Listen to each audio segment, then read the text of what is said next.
I'm still working on these fenders. I got a patch I'm gonna put in where that tail light went. Anyway, got me a little piece cut out. I'm gonna try to TIG weld this. Try. Gotta go kind of slow and easy with this. I don't want to bend this panel, but I want to cut it and barely leave my line so I can trim with my grinding wheel.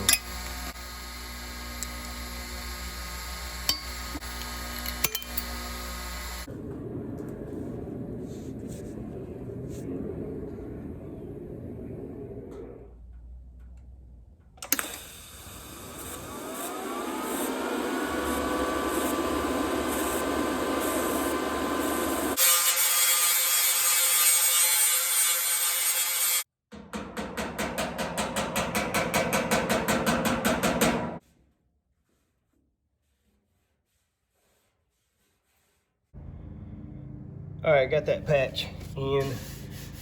It's kind of level. Got a little more work to do. But here's I've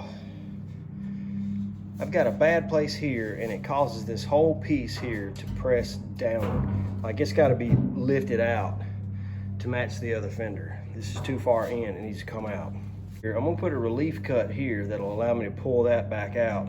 See if I can't put it, because I just can't. I don't want to crimp anything up here by pulling. So here I have them clamped together. But you can see how this one just angles in right here, and it shouldn't do that. That one doesn't. This one angles in way too far. All right, so let me tell you what we're gonna do. Those fenders over there have been giving me fits. They are not symmetrical, which I mean, I'm not expecting that they would be, but they're gonna need a lot of work. I went ahead and brought the rest of the pieces to the bed over here. All this is brand new. My daddy purchased it. He's had it a couple of years, but I mean, it's all been purchased brand new. I'm gonna start assembling this, kind of a mock-up, if you will, and then we're gonna see what those fenders look like on. But if they don't do well, and I just can't make them right, we're gonna buy some to go with this. Probably the best idea anyway, but so this video will no longer be about doing the fenders, but more along the lines of mocking up the bed.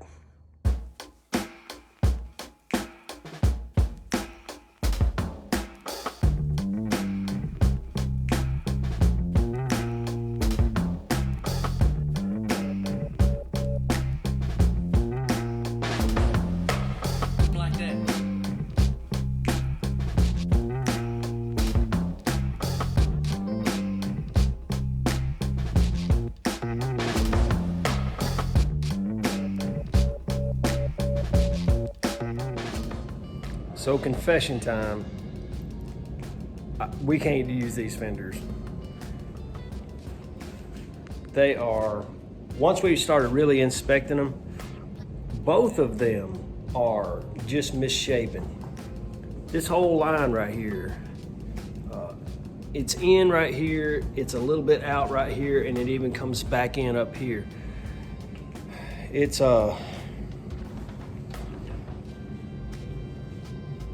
I'll show you something else. Here I've got them matched up point by point. Corner, the little break in the body line right there, corner here, and then you can still see, you see how far this one off is from here.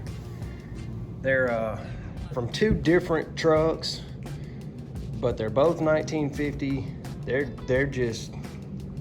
They're bad. It's just gonna take a while. Now I might could mount them to the body and pull some of that together where the holes line up. And when I get this finished, I am gonna put these on here just for fun. Part of me is a little disappointed because there was it was kind of rewarding doing this, but, and I enjoyed, using my new TIG welder, but it was, there's just a lot of work left to be done on these things. And we don't want it to look like crap when it's done. We want it to look really good and professional, as good as possible. So I think it's the right decision to scrap these old fenders and go with some new ones. They may not fit perfectly either, but they are coming from the same place that the bed is from, so I feel good about that.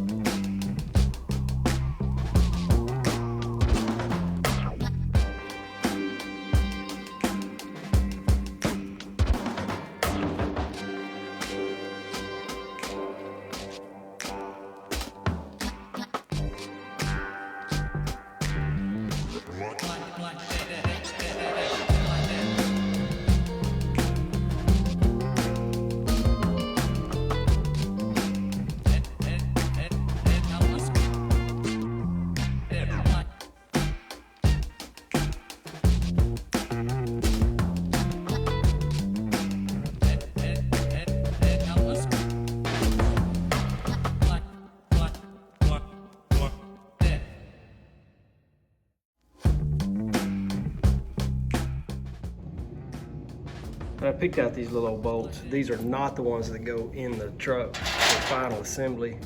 It is a flathead. Here, I'll show you.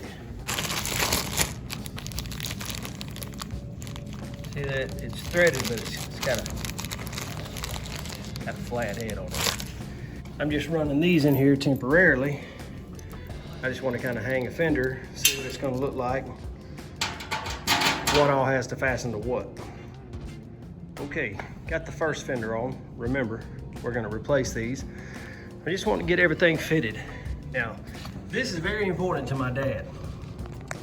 This is 1950, and it comes with this, the fender must come with this little notch out.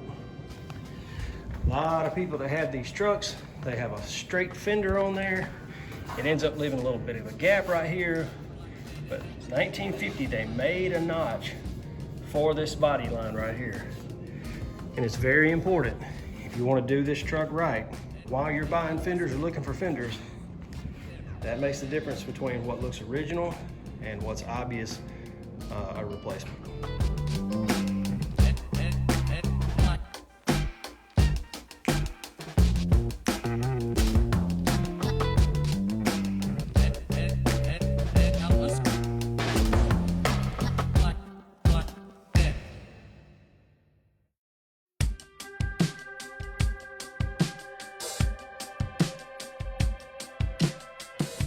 The instructions, which are greatly appreciated, are primarily written.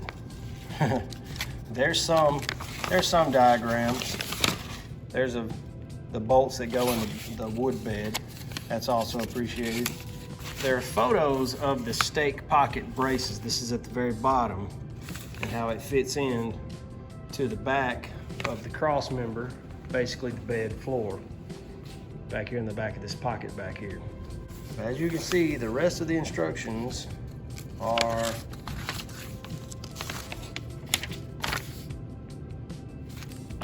written. I got both fenders on just for the heck of it. I was surprised at how much lower they hang down, but of course there's a running board that comes right through here. Sits basically like there, right there. But hey, it looks like a bed. There are rivets that go in here. I think there's some welding that has to be done, especially on this cross member that fasten it to the bed. But I'm just wanting to bolt everything together for now till we can get it all put together and see that it's gonna fit, etc., etc. And then when we get our fenders, we'll sand on it, prime it, finish it, paint it, install it. That's it for this video. Man, I just love this right here. I think I may end up buying one of these myself to make a bench out of. That's pretty cool. We have a really old one that I may take and do that with as well, but that'll be for another day. Anyway, thanks for watching. We're just gonna keep on working. Yeah, I like the logo, I do. Working on some hats. Thought that'd be pretty cool, just for me and my son to wear around, but kind of digging having a name and a brand. But anyway, thanks. thanks for watching. We'll keep working. I've got a couple more things we're gonna do on this truck, and I'll make videos when I do, but I've got to get insurance so I can actually get it back out and drive it. So that's in the works. Stay tuned.